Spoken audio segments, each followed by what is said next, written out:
episode 692 of Longbox Heroes, the Lamborghini of comic book podcasts. I'm Todd, along with Joe. How are we doing today, Joe? I'm doing good, Todd. I'm ready to talk about some comic book stuff. Yep. And all sorts of various and sundry things spinning out of that. How about that? Right, I'm definitely seeing a short show, Joe. I'm holding my hand up to my head and closing my eyes like I'm a psychic. Definitely seeing a short show. Very Gary Spivey, Dionne Warwick-esque of you. Right. I'm more of a Karnak guy myself. But I also listening to Pandora radio at night before I go to sleep, and they're pushing California psychics in the commercials. And I'm like, is that still a thing? Like, phone a psychic? And I want to do it to see how Longbox Heroes is going to go this year. I wish I could remember the guy's name, but he does a public access show. Mm-hmm. And he, like, his website and his social media and everything else is very clearly like, I am a performance artist. This is all fake. I am a man playing a character of a woman who's a psychic, but still goes on the public access show and does the psychic bit. And dozens, if not hundreds of people fall for it on a daily basis. Right.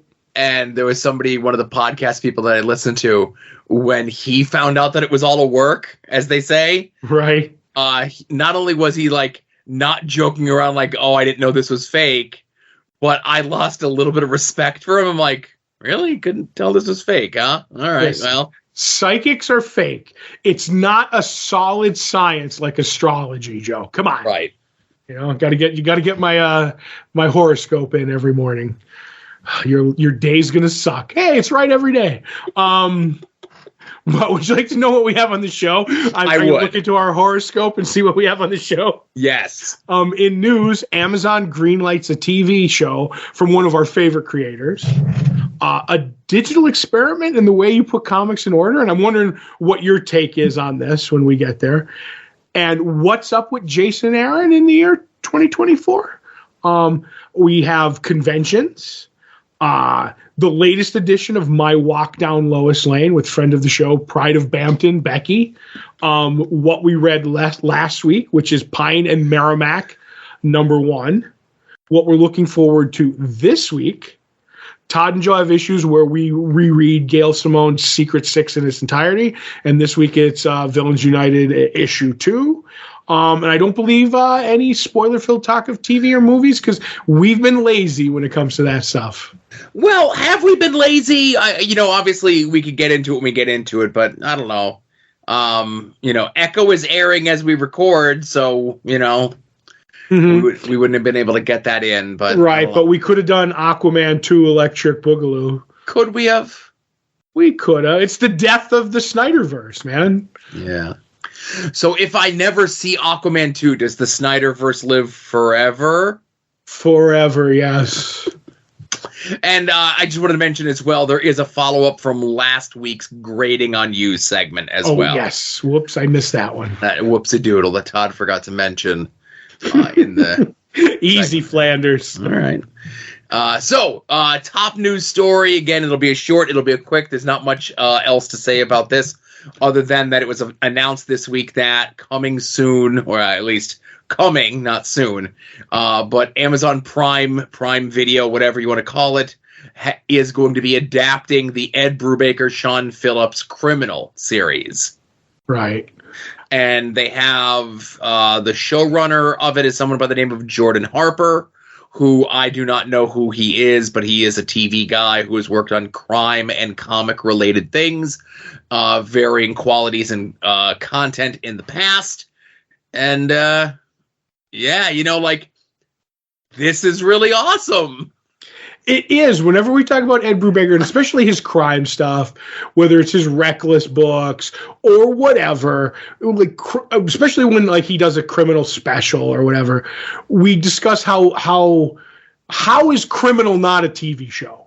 You know what I mean? Like, how is it? Because it's his best stuff that is like he has a lot of that you could just put out there, and it ties in different decades and different characters and how it all weaves together, and it's very smart.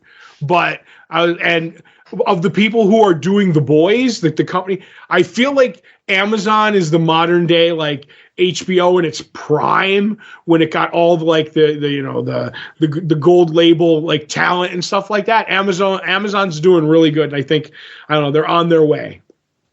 Right, we got no right, we got no casting, we got no shooting, we got no nothing.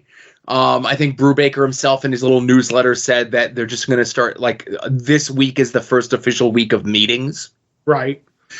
But the one other thing is when this announcement rolled out, Brubaker's not on any social media. Sean Phillips is, and to a person, everyone in the industry was like, "Hey man, this is awesome. Hey man, this should have happened sooner. This is like the perfect series to be made into a TV show." And like it was great to see like the other people in the industry like propping up one of their own, and like one of their own that put something really good out and put out high quality work for a very long time. And I'm sure when Ed Brubaker and Sean Phillips were making this, you always have it in the back of your head like, this could be a movie, this could be a TV show. But you never, they never came off as the guys, even though Brubaker does a lot of Hollywood stuff these days. Mm-hmm. They never came off as the guys of saying like, this is going to be our pitch, this is going to be our thing that gets us to become a Hollywood Hollywood elite, if you will. Right, kind of getting his name out there and other people's, because it's out there a little bit, just from the Winter Soldier kind of a deal, but not much. And if he does a scene in Criminal, I hope he gets paid more for writing it than he does acting in it. That's all. Yes. Well, I would assume his deal is that he owns, the rights and the likenesses and the marketing and all that sort of jazz, as opposed to work for hire stuff like he did at Marvel. But I'm excited for this. This was a really awesome news story to see come across the feed this week. Right, because this is literally like we have a couple people like that we know that are getting into comics, and this is one of them that I was like kind of want to push on them. You know what I mean? Is Criminal, but now I'm like, oh, should I wait for the TV show in 4 years? So we'll see. We shall see. And like I said, hopefully that increases sales, increase their profile of the comics, the things that we're here for. And hopefully this isn't something that does not end up in developmental hell and never get made, I hope this is Walking Dead 2, if you get my meaning. Yeah. Yep. Now, another thing that you had questioned whether or not I would be into was on the Marvel app, the digital whatever, right? They just recently recut, if you will, Hickman's run on X-Men, the House of X, Powers of X stuff, right? They recut it by putting it in chronological order. Of the story, not how they came out, right? Yes, of the actual story of how it's being told. Now, that's an interesting thought because this is not something that I've read, and it's something that we've discussed many times in the past, that the X-Men is just something that is like kind of impenetrable to us. Right. We don't have that same affinity for the X-Men going back to whether it be the early 80s run, the late 80s run, the 90s run, whatever it was. We probably read it, but it was just always a mess. And there are people out there that felt as though this particular run was a mess upon a mess because you're dealing with time travel stuff on top of X-Men stuff, which already in and of itself is confusing to begin with. But I have to feel that so I would assume that this is not replacing the existing way that the story is being told. Like you have the choice to read it in publishing order or in story chronological order. Right. And I would assume that somebody went through the trouble of doing this because there was demand for it. Right, because like you said, there's time travel, and I guess there's flashback and, jumps forward and stuff. So this is a different way. But yeah, they should definitely keep both ways on there. But probably somebody was like, oh, I wonder how cool it would be if you read it. Or maybe somebody did read it figured it out and read it in chronological order. And you're like, hey, this really works too this way. You know what I mean? Yeah. So, I'm not reading it, but I just feel as though it's a very interesting prospect, especially since I'm back hot and heavy being on top of the Rob with the Rob Watch No Rob Watch thing here, but Rob's recaps for Robservations this week and the last couple of weeks, because Rob puts out 2 podcasts a week. And he was very critical of Jonathan Hickman's run on the X-Men this past week. Very critical of it, saying that, making some crazy allegations. Okay. Right. And again, listen to the Rob's podcast. Comes out every Tuesday and Friday. Go read my write-ups. I'm going to do my best to be on top of this, right? But just to kind of grab some stuff that was in there, the crux of Friday's episode was that the Rob was saying that the plan at Marvel was, after the Jonathan Hickman run on X-Men, Marvel was going to try to bring Jim Lee back, okay, to the X-Men. And Rob pinpoints it as though it's at the beginning of the pandemic, when Dan DiDio was let go from DC and Jim Lee's contract was up and that plays were being made and they were going to announce it at San Diego. Now, granted, none of that ever happened. Right. He was implying that gave Jim Lee a stronger negotiating tactic at DC, kind of a deal. Sure. Right. Go ahead.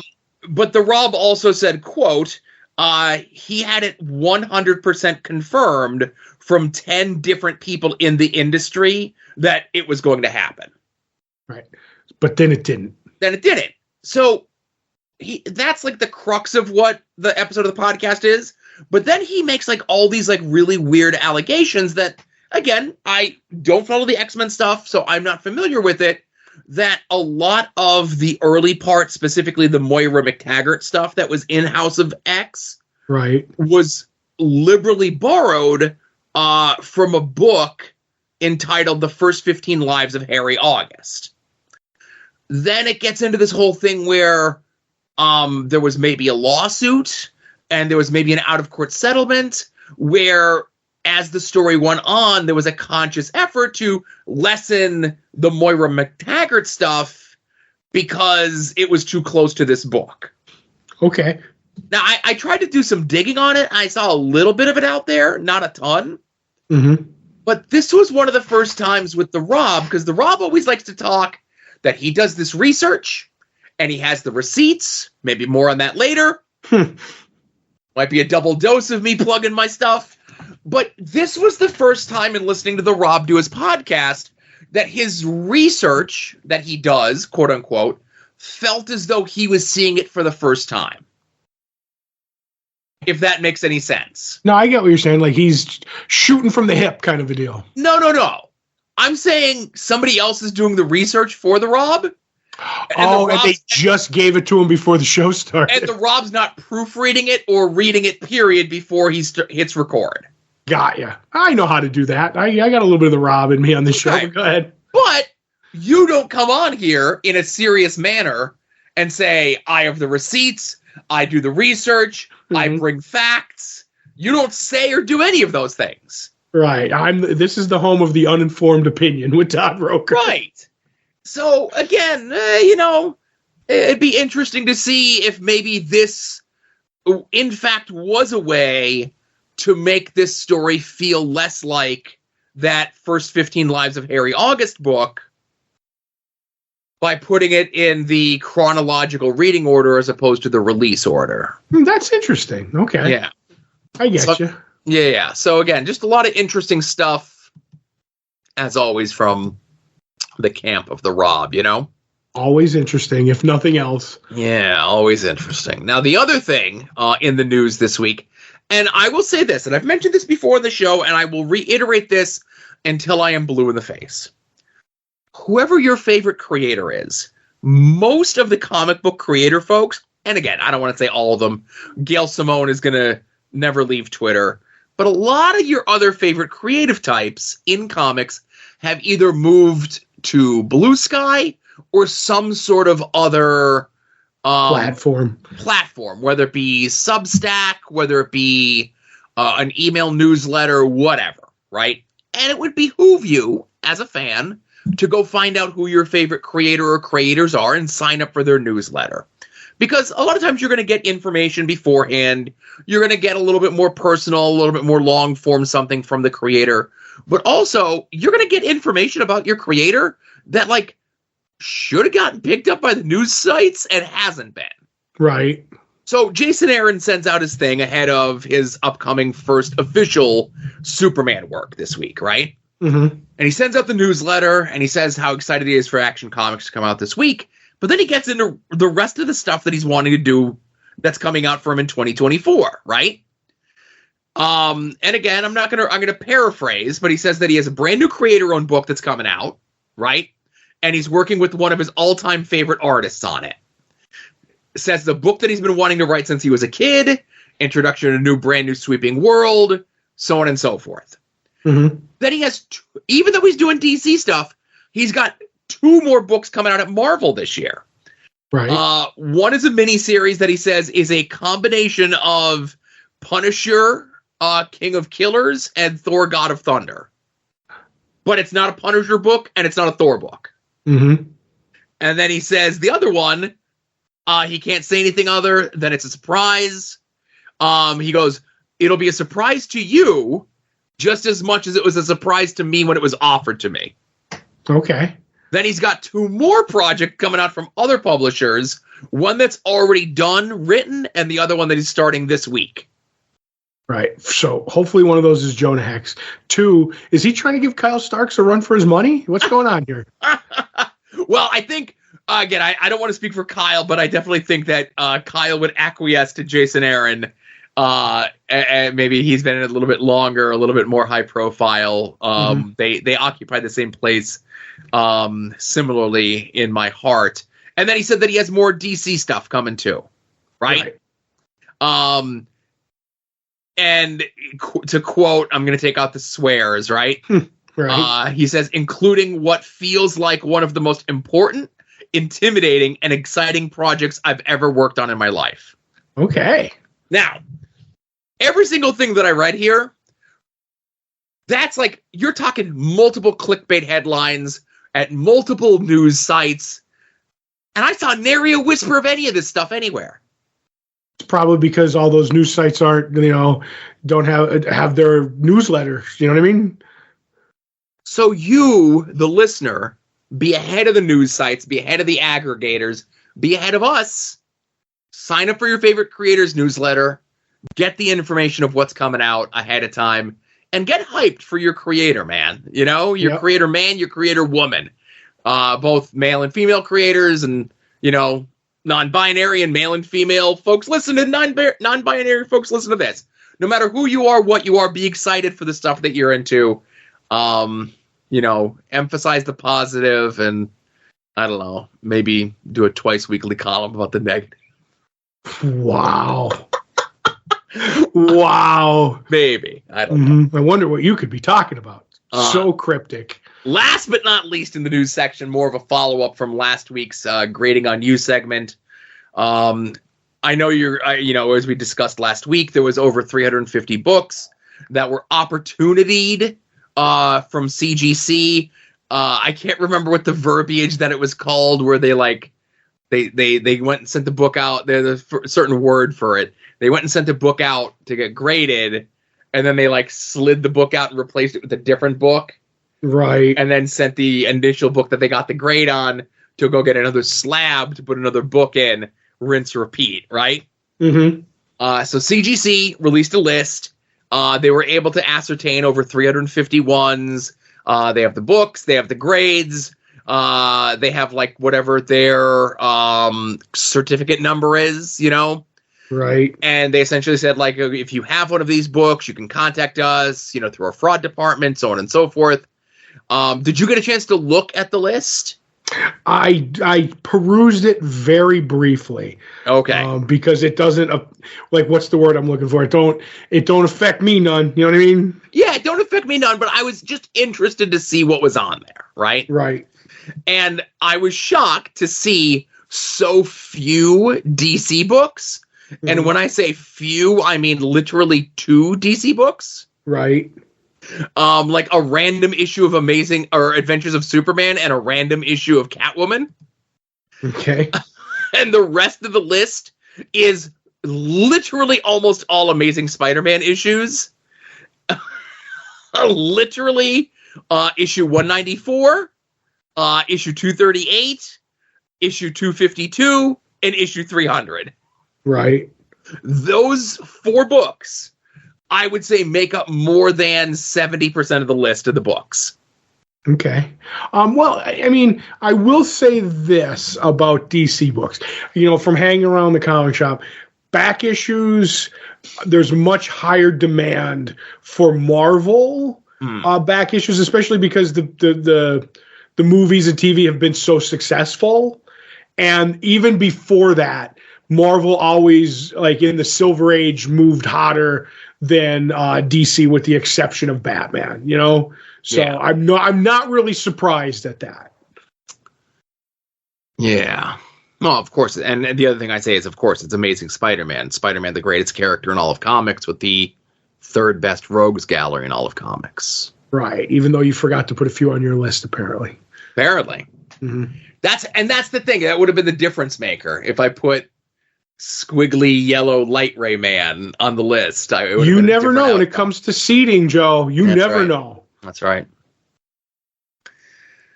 So there's a convention this weekend. Mm-hmm. We have Fan Expo Portland getting the jump on Emerald City Comic-Con. Right. Not going to say the line that we always say about the Fan Expos, but it is what it is. It is.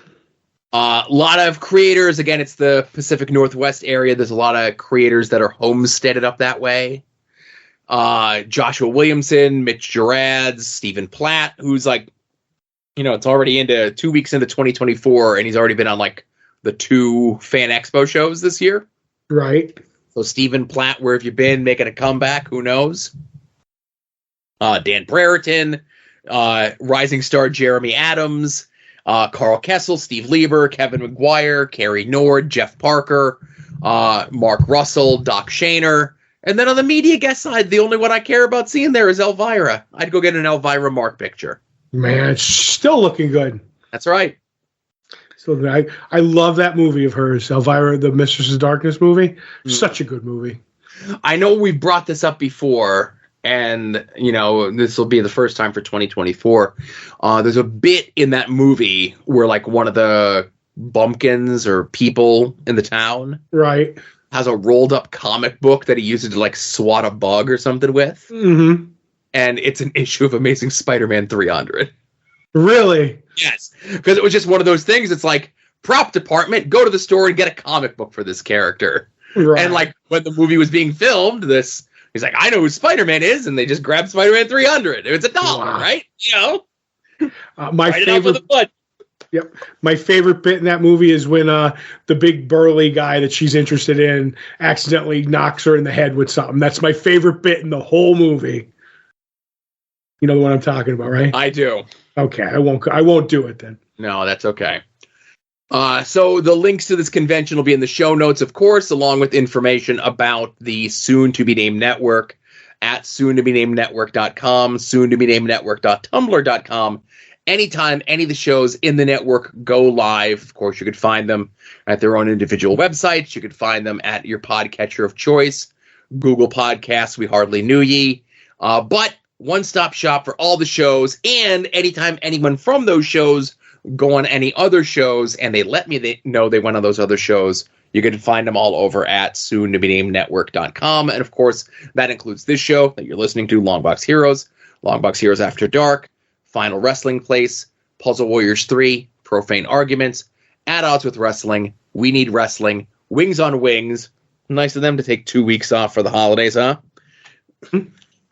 Hiya, Bussy. Nice of them for take 3 months off for the holiday, huh?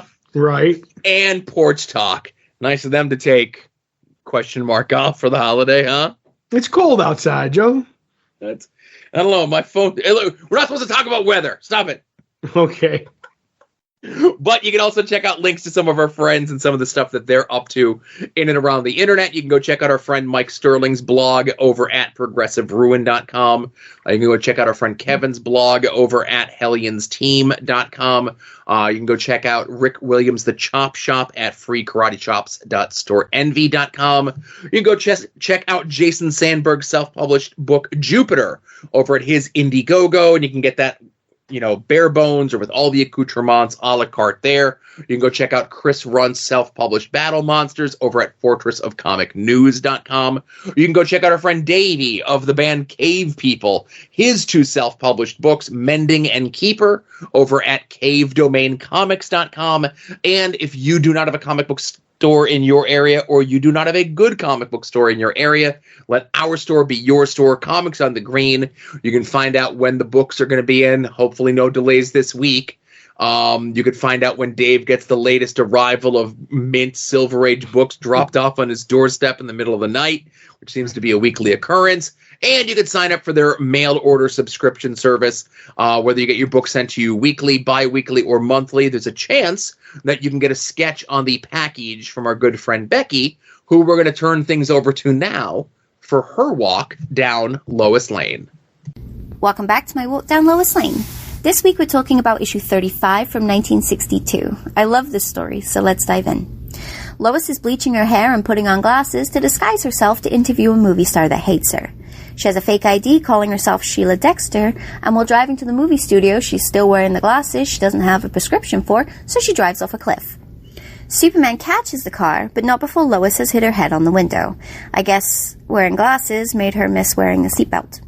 Superman asks her if she's okay, and she begins to ask him who he is. When he says, "Lois, don't you recognize me?" she pulls out her ID and tells him that she's Sheila, not some rando called Lois, so he just immediately picks her up and takes her to the Fortress of Solitude, while Sheila is smacking him and screaming to be put down. Superman runs tests on her, but none of his space minerals can help her amnesia. So while he's setting up the city of Kandor with oxygen so that they can all breathe, yes, that's actually really terrifying when you think about it, she goes for a wander around. Superman has rooms dedicated to Lois, Lana, Lori, and Lila. They're full of pictures and statues and stuff like that.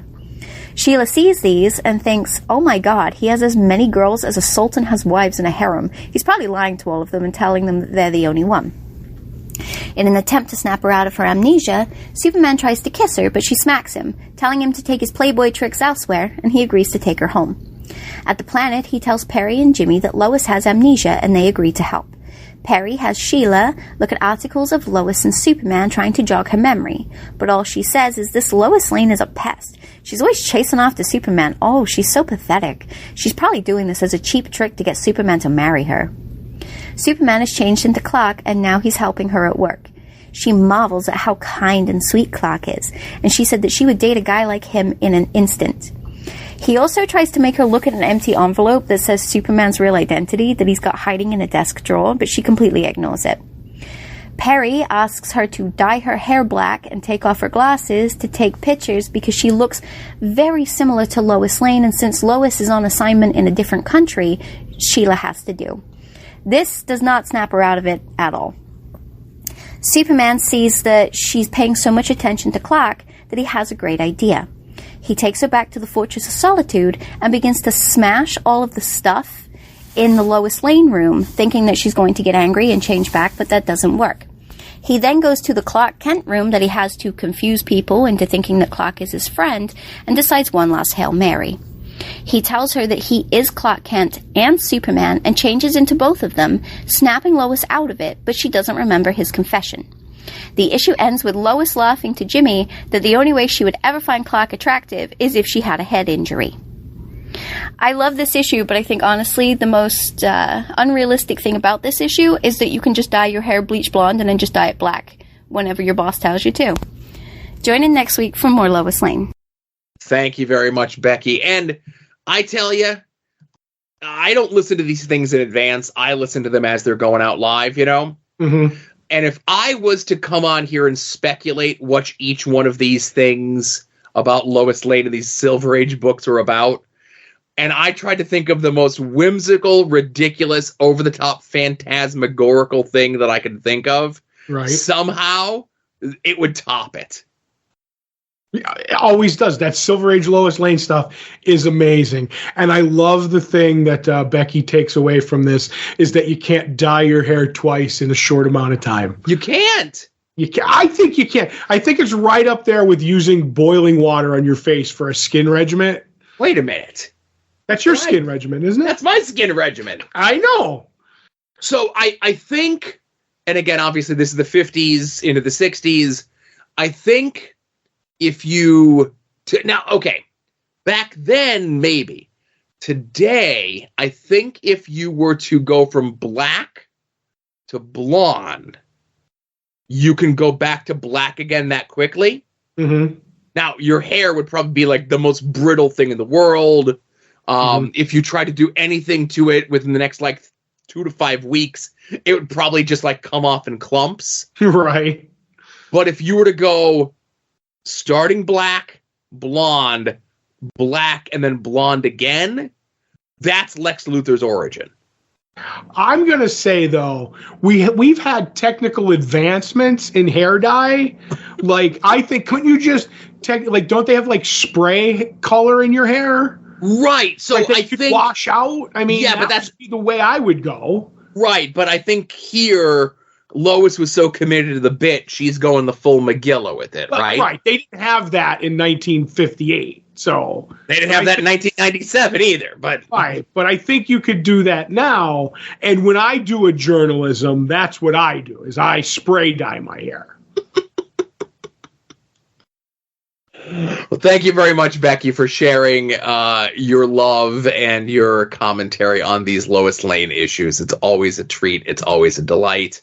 Mm-hmm. Let's get into what we read from this past week, and that would be the Boom Studio #1, Pine and Merrimack, written by friend of the show, Kyle Starks, with art by Fran Galan. Mm-hmm. And as I understand, it is the first print of this is already sold out. As it should be. As it should be.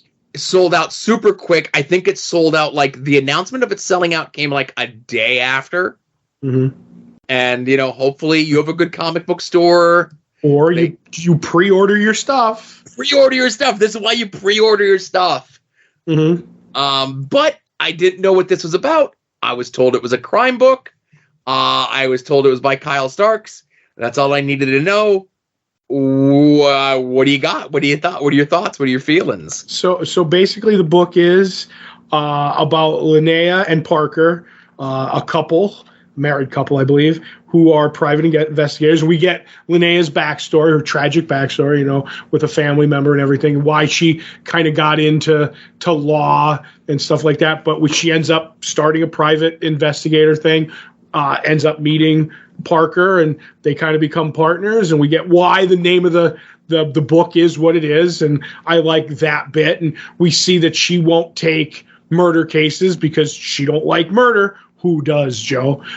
But she has her reasons, and we get to see the kind of cases that she takes with like infidelity and stuff like that, and the ramifications that have. It's fun to see the various characters that pop up with that, but then she gets, a darker case, and she decides to take it and tracks down those leads in a very smart way. And they end up going to this biker bar and, following said leads. And that's when I love Linnea, but Parker's my guy.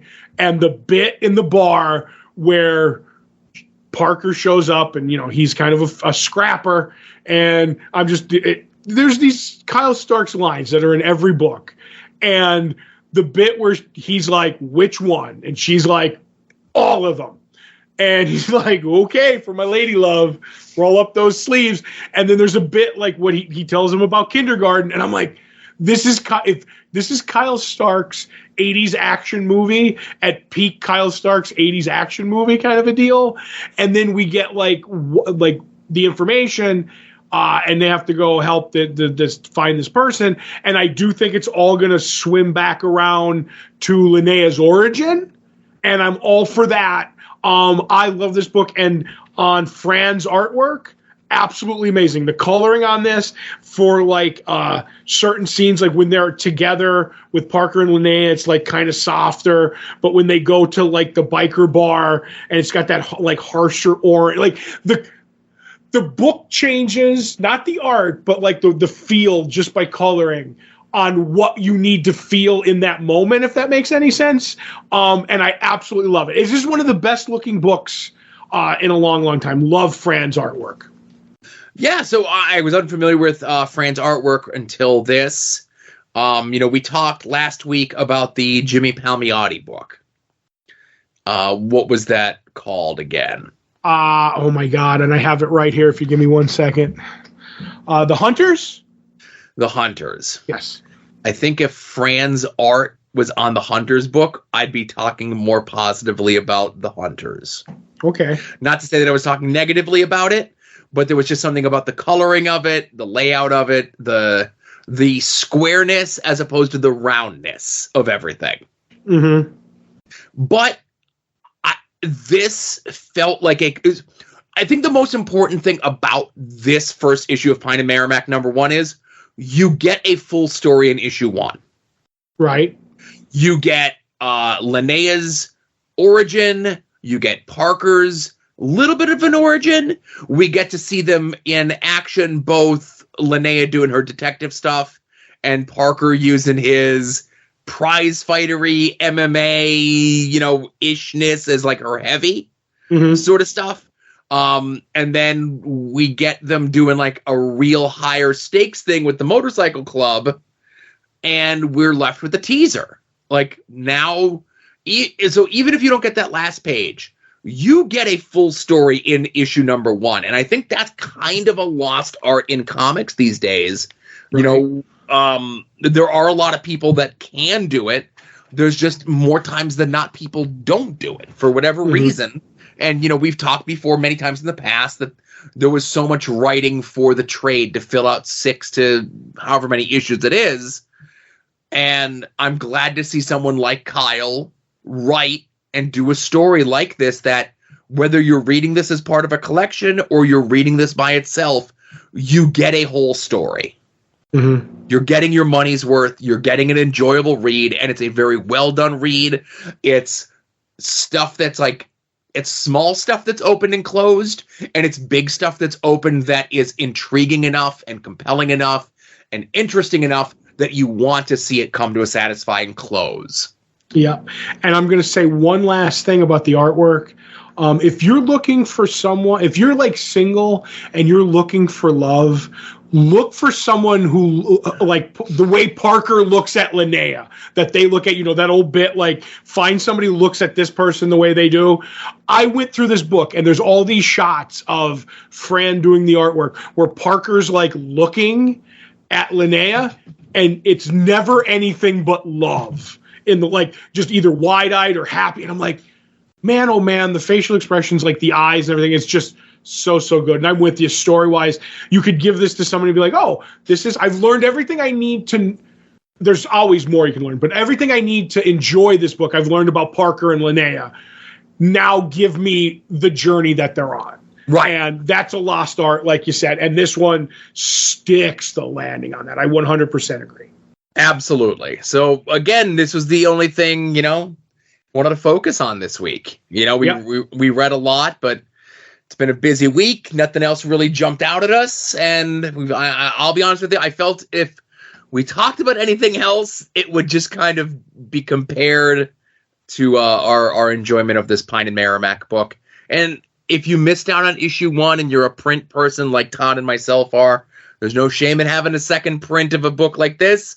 Just make sure that you reach out to your local comic book store, wherever it is that you get your books, and let them know that you want this, you want #2, you want it all. Yep. So that's what we read from this past week. Let's get into what we're looking forward to coming out this week. If you head over to longboxheroes.com, every Tuesday around noon, we put up the poll post, which is a link to all the books that are coming out this week. Whether you get your books in print, as we do, whether you get them digitally, as others do, whether you wait for the trade, however it is, you get your books. Be forewarned, be forearmed, know what's coming out this week. Todd and I attempt to guess what the other is most looking forward to coming out this week. And it's early in the year, so it's tied at 1. Yes, it is. So since I started the show, I go first. And once again, I think I'm chipping away at my comics because every week it seems like you have more books than me lately, Joe. Yes. Which isn't not usual. But looking over your list, there's a lot of big hitters, great books on this list. But is the book you're looking forward to most Action Comics 1061? It is Action Comics 1061. Mm-hmm.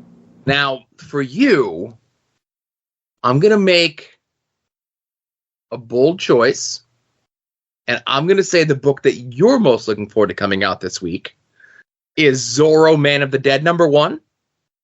It is not, Joe. Oh, is it the Action Comics book? Yes, it is. Yeah. It is. And the only reason it's not Zorro is because I'm buying this on Sean Gordon Murphy's, Sean Murphy Gordon, name and everything in the Zorro, and it looks really nice. But I'm not 100% sure if it's set in the Old West or modern times, because I really didn't look into it. I'm buying it sight unseen. But if it was like definite Old West and I knew that, that might move the needle a little bit.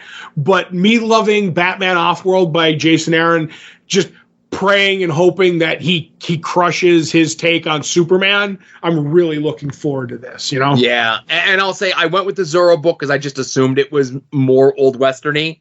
Right. And I know how much you liked his White Knight universe. Is that what it was called? I did enjoy his White Knight stuff, yes. Right. And there was a couple times when those books were coming out, those would be your most looking forward to coming out that week's. Right, and then I got behind on those. Yeah. Due to missing an issue or two, but anyway.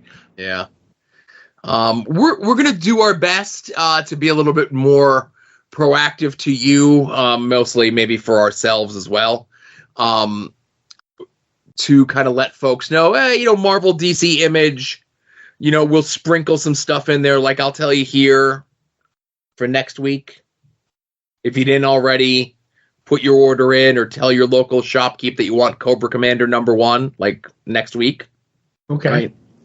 But stuff like Zorro, Man of the Dead from Massive, a lower publisher, a smaller independent book, maybe we'll try to do a little bit better to be on top of those things to remind folks. Right. Like maybe when like the Dick Tracy book comes out and the Flash Gordon, you know what I mean? Yes. Like yes. Bigger names on like smaller properties and stuff like that. So there you go. Or creator owned stuff. I'm with you. Like, because I don't know if you know this, Batman don't need the push, Joe. No. People are gonna buy Batman, and they're gonna keep making Batman books, whether we talk about them or not. Right. Maybe the same for that Spider-Man too. Spider-Man, Superman. I can keep going down the list. Right. Right. But when one of these folks that we like writing a book, like a Green Lantern, like a Spider-Man, like a whatever, decide to do something different, not at one of the big 3, 4, 10, whatever. Right. I don't do New Year's resolutions, but we as a show are going to do a better job to let you folks know to follow up on the writers and creators that we like. Yep. So while you're over at longboxheroes.com, be sure to check out all the other stuff that Todd and I are up to, whether it be past episodes of this show, past episodes of Longbox Heroes After Dark, or the current 2024 Todd and Joe Have Issues, where we are rereading Gail Simone's Secret Six. And to read Gail Simone's Secret Six, you need to read Villains United first. Right. And we read issue 1 last time, and this time we are reading issue 2. Right. So this issue ends up being the first mission that our crew, not officially called the Secret Six, a couple times referred to as just the Six, go on. We get some information officially that they are staying in the House of Secrets. Right. Which, maybe if you knew what the House of Secrets looked like, and when they did the big sweeping shot of it last issue, you're like, ooh, that's the House of Secrets. And I don't want to say it until they said it in the book. They said it in the book. We get a big alpha male showdown between Catman and Deadshot, and it's fantastic. It ends in eggs, which I think becomes a reoccurring thing. Never more aggressively will you see someone give someone else their omelet order than you will in this book. Right. We're getting a little bit more clues in regards to the relationships of some of the other folks, whether it be Cheshire's intentions for Catman, whether it be Scandal, who we don't know her last name, pretend I didn't say it last week, who her betrothed may be, and the budding relationship, call it what you will, between Ragdoll and the Parademon. That panel where Ragdoll and Parademon are sharing a room is one of my favorite panels in like Secret Six run, because it shows Parademon just snoring away, nameless Parademon, and then Ragdoll sleeping in bed in the most twisted, contorted way ever. And that's just soothing in a sick and twisted kind of way. And also Catman is starting to question Mockingbird. Yes. And maybe if Mockingbird is one of them, because he's like, everything that they did could have been recorded. So it's like, it could have been canned because there was no interaction. It was all kind of like pat stuff. So I do like that. Like, is Mockingbird one of them? Right, and we're getting a lot of stuff like that, whether it's Catman questioning who or what Mockingbird is. Deadshot questioning, like, hey, the last time we saw you were a big fat bum that Green Arrow kind of humiliated, you know? Right. What's with the Catman glow up, as the kids call it? And Catman just gives it the brush off and just says, we're not going to talk about that. Right, I'm here because they killed my lions. Right. But they get their first tip off. They have their first mission. They're headed to Gotham City as there is a sub on their way in that has Thanagarian weapons. Scandal postulates if there's Thanagarian weapons coming into Gotham, they're filtered through the Penguin. That means they're going to be filtered into the Secret Society. Because there was this, again, Secret Society. Society of Supervillains, Luthor Society. The bigger group headed by Luthor that Catman rejected, Deathstroke, etc. They're known as the Society. Our guys, again, not a name yet, but they're the Secret Six, right? Right. And Mockingbird is putting Secret Six together to take down the Society. And they even mentioned in this, it's like, what are the six of us going to do against all the villains in the DC universe? Right. Like, literally everyone else. Mm-hmm. And again, we get a little bit more clues as to what's going on and who's going on because Deathstroke asked the calculator if he has the plane bugged. Mm-hmm. And calculator says, no, somebody else planted a device and I was able to hack into the device. And that ends up being a key thing a little bit later on, right? Right. So our heroes, or at least the villains that we're rooting for, show up, and it looks like it might have been a false tip-off, or maybe it ends up being a trap, because we get a nice, beautiful Dale Eaglesham, not giving him enough credit here, 2-panel spread. I'll say it's if the Secret Six are C-listers, these are B-minusers. Yeah, well, yeah. Okay, because we have Cheetah. That's an A-lister, right? Yeah. Because that's Wonder Woman, and I'm looking this over. The only other one, Weather Wizard, A-lister. I'm sorry. Count Vertigo? Dude, C-lister. Lady Crazy Quilt? Oh, D-lister? Who's the Magneto knockoff with the helmet? And that's our good buddy DJ's favorite villain that Green Lantern could fight, Dr. Polaris. Dr. Polaris. And then the knife guy with the ribbons, who's a Nightwing villain, maybe? I'm looking for him because on the bottom left to the foot of the Nazi there. Right, I don't know who that is off the top of my head. Okay, so he that person whose name I forget is like a C-Rent Nightwing villain. Mm-hmm. I see the Shadow Thief there. Yep, Fatality from Green Lantern is there. Right, I see Knockout, who's a Superboy villain. Right, Tarantula with the rifle. So again, you know, our team is outnumbered, but it's a bunch of bums, right? Mm-hmm. And our team gets taken down pretty handily at that. Yep, they end up grabbing Catman. Especially, it looks like they get everybody, and they may have killed the Parademon. We're not 100% sure.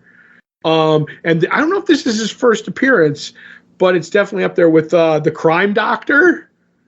And he basically says, well, you know, I've given you drugs that are going to make you not pass out, but it's going to heighten the pain. And basically we want to know who Mockingbird is. And then, like, there's that kind of shocked look in Catman's eyes because he's like, I was just asking that question. I don't have the answer. So let's say this is the first appearance of modern Crime Doctor. Right. One of the Crime Doctors. Well, Crime Doctor is, and again, we say this, why wasn't the Crime Doctor on your Batman list? Because he was a 40s Batman villain, Right. And then post-Crisis, they kind of, this was the beginning of his quote-unquote glow-up. Mm-hmm. And then he would become a regular villain in Gail Simone's Birds of Prey book. Right. But this is a character that was, definitely maybe a background play. Like, he showed up in the 40s, right? Mm-hmm. And then was not seen again until Crisis on Infinite Earths. Wow. Yeah. And then was replaced in the Kate Spencer Manhunter book by, another character and so forth. And then just as a background player in Final Crisis. But, this is the, I guess, first appearance of the new Crime Doctor, we'll say. Right. And you know what I just did? I went to the CLZ Comics, not a sponsor. And I went to Villains United issue 2. And if you go, you can see all the characters that are in this issue. So there's also Captain Nazi, like Multiplex, Hellhound, Hyena, Killer Frost. It wasn't Trash. It was Black Spider, Abracadabra, Brutal was one of them, Crime Doctor. So this is a good thing, especially when we have all these like C-list villains that I'm going to use as a tool as we go on through the Secret Six, Joe. Absolutely. Ooh, and I like how it has their working name and their shoot names in there as well. Yeah, that's awesome, isn't it? Yeah. I really like CLZ, Joe. Yeah, I do too. I wish I had a place to share my comics that I'm shaking every day. Anyway. You should. I don't. So yeah, like I said, these are more superhero-y books. They're not as deep and thought-provoking as Sandman is. Not that I think that's an insult to anyone. They're still very fun, very enjoyable comics. But this is definitely like you needed issue 1 to get issue 2. They give you, I think the meat of this, the stuff that you could really sink your teeth into, is that opening stuff with Deadshot and Catman. Yes. And I will say, Joe, Villains United was like 2005, right? You know what I mean? And then maybe 2006, we get into the Secret Six kind of a deal. But for the next, like, from 2005 to like 2008 or whatever, Secret Six is on my list of the best book being put out those years. You know what I mean? Yeah. So, yeah, it's not Sandman, but not much is. But this is a different kind of good as far as I'm concerned. Yep. And then next week we'll be reading issue 3. And, I have the reading order stuff up there. I have the one trade specifically because we're going to get to that Villains United special in 5 weeks where it's only printed in that one type of collection. Hopefully by the end of the year when they officially announce the lineup of the Secret Six Omnibus that was being teased, that the Villains United special one-shot, etc. gets collected in that, If it's not in there, I would be shocked. I would be very upset. Now, who knows? It may be listed as it being in there, and they forget to put it in. That's more likely. Those DC, big expensive trades. So, collections. All too well. All too well. So, while you're over at the site, of course, you could support us by heading over to our TeePublic store. Right. Later this week on Thursday is the beginning of a sale.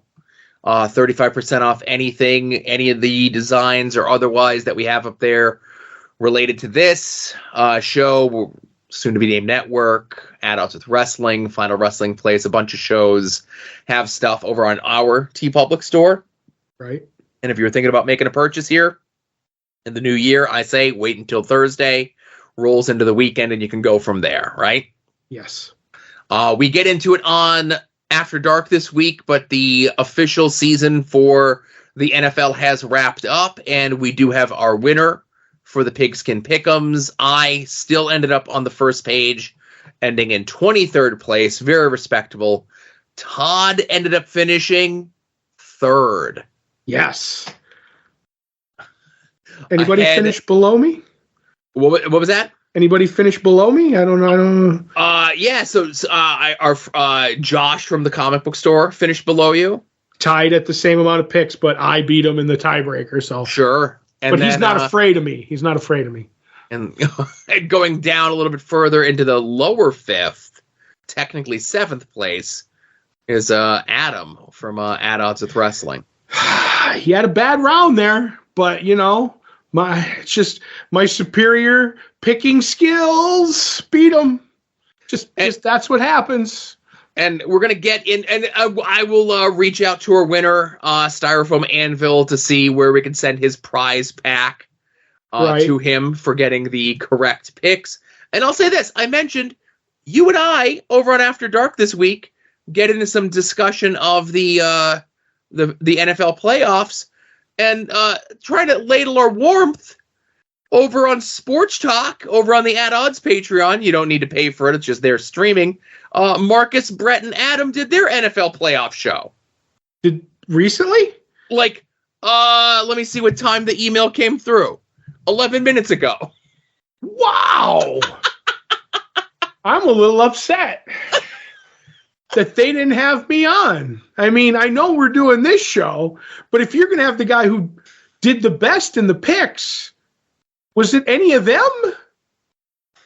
No. And of the three of them, Adam was second place, but you would assume that you would have first, second, and third place on from the fantasy football, right? Right. Definitely third. At least, Definitely. The guy who's getting the third place prize should be on. And listen, it's available up on the At Odds Patreon for free. You can go listen to it there. Just have the Patreon login. But I'll say this: go listen to their show, and then if you're not a paying member of our Patreon, you should be. If you're not a paying member of our Patreon, go listen to Todd and I's analysis this Friday and see who did a better job. I know who I'm betting on. If I was a betting man, and I am betting on me, I bet on myself all the time. This whole podcast was us. This whole network, by the way, was us betting on ourselves, Joe. Yep. Absolutely. And I still have it in my phone, the meme of me and you as the cops from The Simpsons pedaling Wiggum up the hill. And that's the soon-to-be named network, and, the two cops are us, Joe. I still have my 2014 email drafts to the head of the old network. Wow. Before this network was nothing but a glint in everyone's eye, right? Yep. Hey, you can also help us out by making any and all of your purchases through our eBay affiliate link. This page contains affiliate links for eBay. We may receive a small commission on purchases you make. You could use this affiliate link anytime you want to buy anything on eBay and support us at the same time. Yeah. And we talk. Oh, sorry. Sorry, I did I was giving it a beat. All right, we're talking Patreon, so we're going to talk our Patreon, patreon.com/longboxheroes. For as little as $1 a month, you're going to get 2 bonus shows from Todd and myself. One is Comic Book Oddities, where we're looking at some of the lesser known, maybe forgotten, pre-Marvel Cinematic, DC Tryon Cinematic Universe. This month, we're going to be watching the TV movie from the 80s, The Return of the Incredible Hulk, available on Tubi until all are one. We just came off recording Previewing the Past, January 1994, where we look at the previews catalog for 30 years ago this month, so we can look at what the comic book industry was like 30 years ago to see the trends and the changes and how the more things change, the more they stay the same. Mm-hmm. And a special something that was added into this previews. It was sprinkled in. Maybe drizzled in. But I was going to say, and there was a gathering of magic, I believe. So there was all that and more. Yes.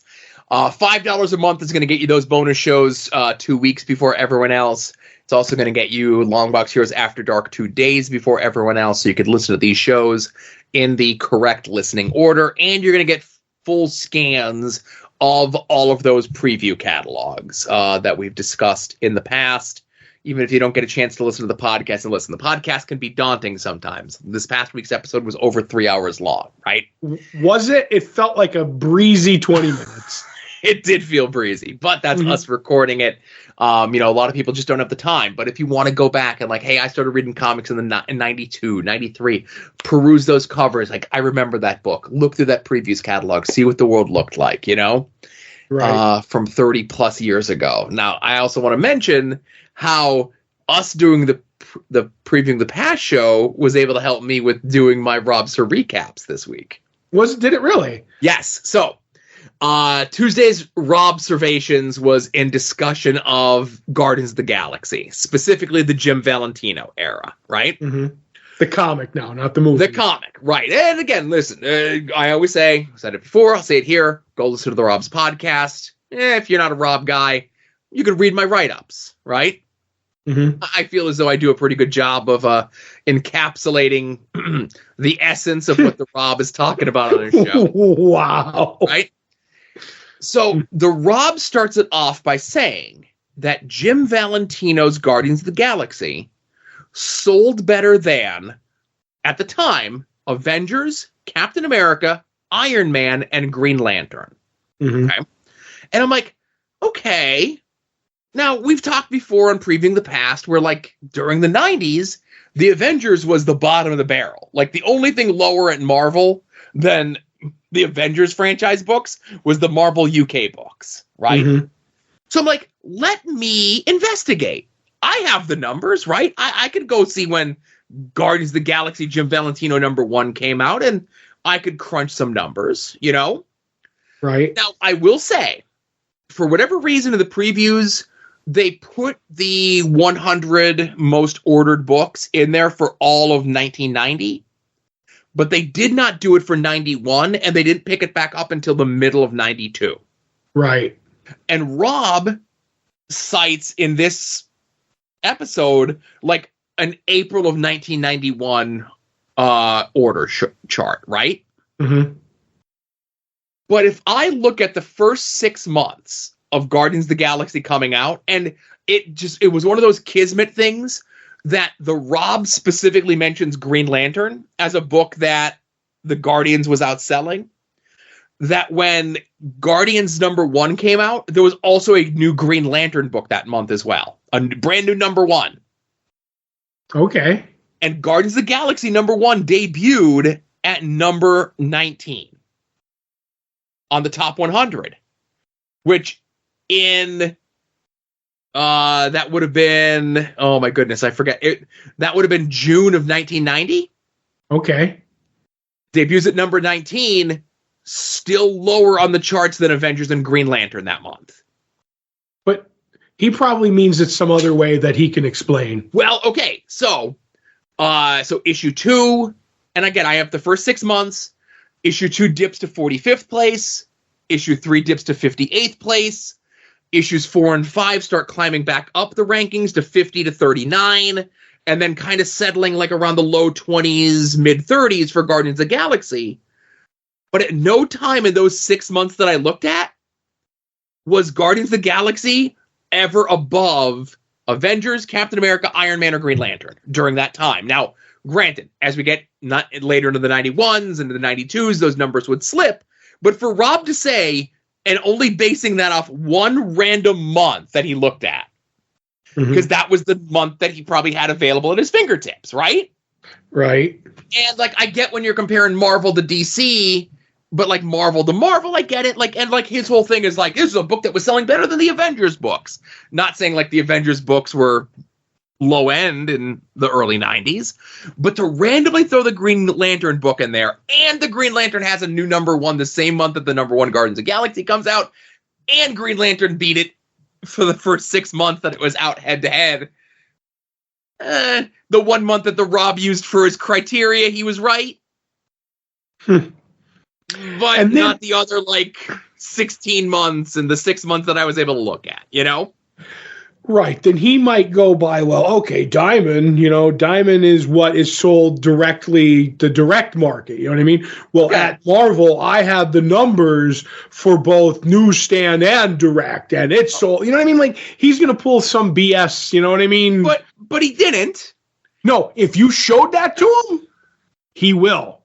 Well, if you go, listen, the Rob, here's my pictures of out of the previews from 1990 that Guardians of the Galaxy, and you explain that not all the numbers are there, but for this X amount of months, it outsold all of these. So I'm not really sure what you're he'd be like, that was in 92. But yeah, that doesn't count for, how, and how like he can get and start sparring and stuff. You're going to be wrong with numbers. I know better than to poke a dabbler. I mean, the Rob. Wow. But I did use my one question for something important. What did you use? I asked the Rob, what are we getting the review of the new milkshake place? Right. And he says, I haven't forgotten. It's coming soon. He forgot.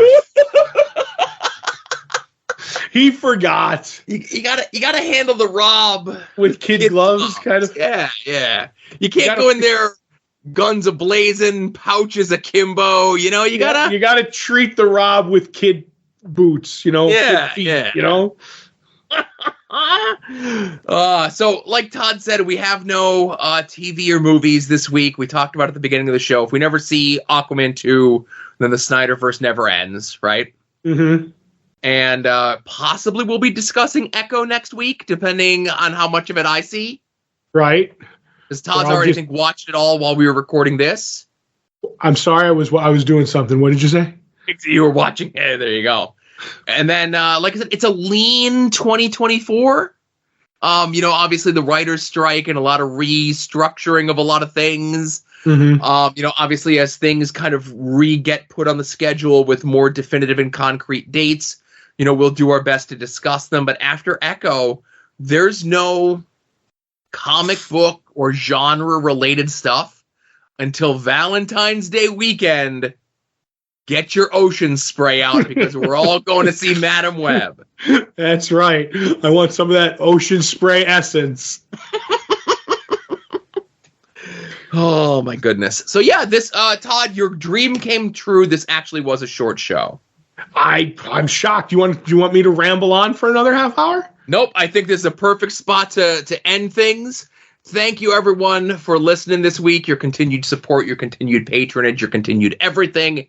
This was episode 692 of Longbox Heroes. For Todd, this is Joe saying we'll see you all here next week.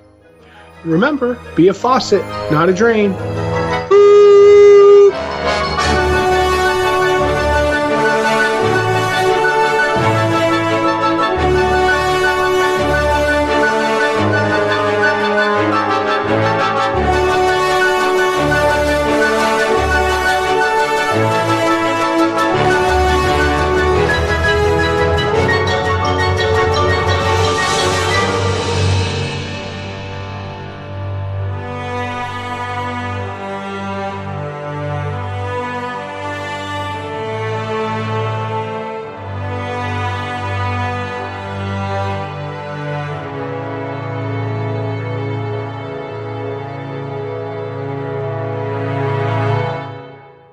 You're listening to the soon-to-be-named network, the Lamborghini